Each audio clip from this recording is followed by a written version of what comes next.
It's a orange juice. What's up everyone, this is OJ. Despite the bats having not been released yet, we're receiving 4 new cards. A legendary Mega Knight, an epic Cannon Cart, a rare Flying Machine, and the common Skeleton Balloon. Let's check out their stats, but keep in mind, these stats are always subject to change upon release, just like how bats were originally supposed to spawn 5 of them.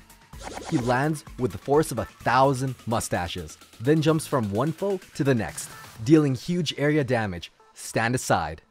So he's got slightly more health than a Lava Hound, but slightly less than a P.E.K.K.A, and all 3 of them cost 7 elixir. He has a medium move speed like a giant skeleton, so while he's walking, he's not so fast. The Knight has the exact same attack speed as a Mama P.E.K.K.A, so each swing isn't very swift.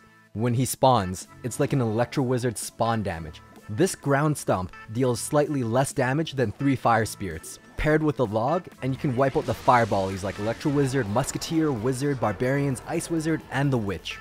He has splash damage and only targets ground like a Dark Prince, so like his regular swings will have a frontal splash. We don't know what his splash radius is yet though, but it could be potentially different from the Dark Prince. Each swing is a deadly whack, dealing 25% more damage than a Dark Prince's swing does. It's very similar in damage to a Wizard, but a little less splashy because he's melee. Since his attack speed is as slow as a P.E.K.K.A, his overall damage per second is comparable to a Dark Prince.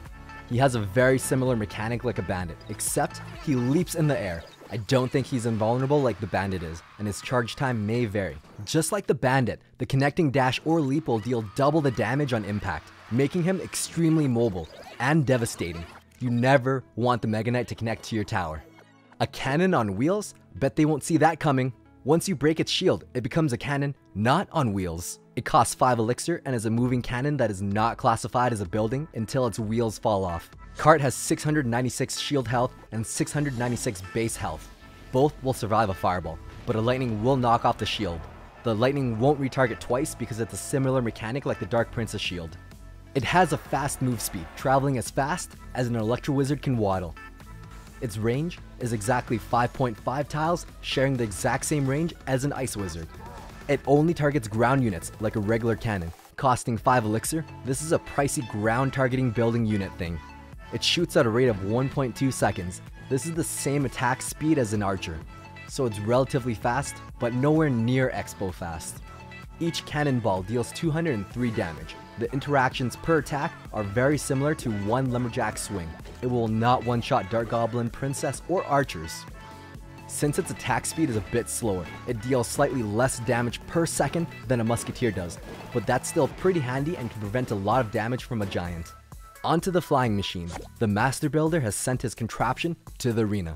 It's a fast and fun flying machine, but fragile. It costs 4 elixir. Its attack is very similar to Dark Goblin, but it walks slowly and is flying, so it cannot directly be compared to a Dark Goblin. Sitting at 510 health, it will die to Fireball in one shot. This is a neutral elixir trade and can be very annoying to be countered this way, like how the Electro Wizard died to Fireball in the past. It has a fast move speed, flying as fast as a baby dragon does. It's a tad bit slower than a Dark Goblin, so this can help you build stronger counter pushes so it won't be sprinting across the river. Like most ranged units, it can attack air and ground. Seems to be more and more similar to Dark Goblin.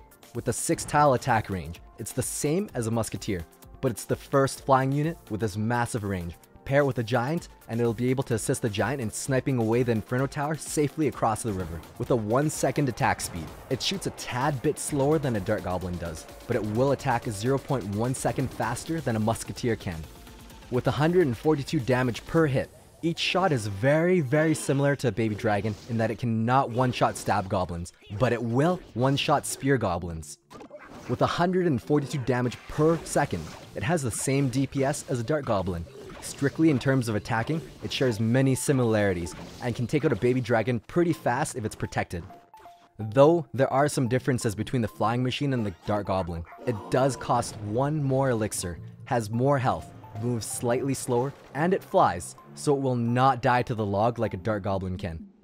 It's a skeleton party in the sky until the balloon pops. Then it's a skeleton party on the ground. The skeleton balloon costs 3 elixir, and it's kind of like a battle ram. The ram spawns barbarians, and the skeleton balloon pops skeletons. The balloon itself has 636 health, You can take it out as you can a battle ram to stop it from connecting to the Princess Tower. At this health range, it's tankier than a musketeer, kind of like an ice wizard, so it will survive the poison. The skeleton balloon has a medium move speed which is as fast as a regular balloon, so it's not quite as threatening like a goblin barrel is and does not need immediate attention.